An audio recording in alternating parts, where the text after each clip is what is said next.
Senhora. Obrigado, senhora presidente. Pela legalidade do projeto do Decreto Legislativo 5/2024, contido no processo número 51/2024. O presente projeto de decreto legislativo é de autoria coletiva e objetiva conceder o título de cidadão caxiense ao senhor Itamar Maino.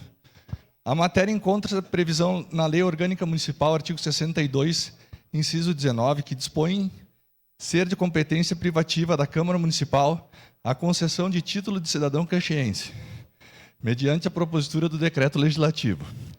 Ainda nesse sentido, no artigo 142, parágrafo 2º, inciso 4º do Regimento Interno, determina que o projeto de decreto legislativo é a proposição destinada à deliberação do plenário sobre matérias de caráter político-administrativo de efeitos externos, constituindo-se como tal a concessão de títulos honoríficos e outras honrarias.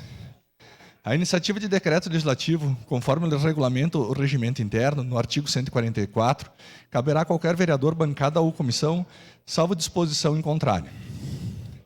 Completa os requisitos necessários na iniciativa de projeto de decreto legislativo que concede títulos honoríficos, os previstos no regimento interno, artigo 214, parágrafo único, informa que poderá ser proposto pela mesa diretora ou subscrito, no mínimo por 1/3 dos membros da Câmara, e observadas as demais formalidades regimentais, vir acompanhado como requisito essencial de circunstanciada biografia da pessoa que se deseja homenagear, a subscrição de 1/3 dos membros da Câmara Municipal e o acompanhamento da circunstanciada biografia da pessoa que deseja homenagear.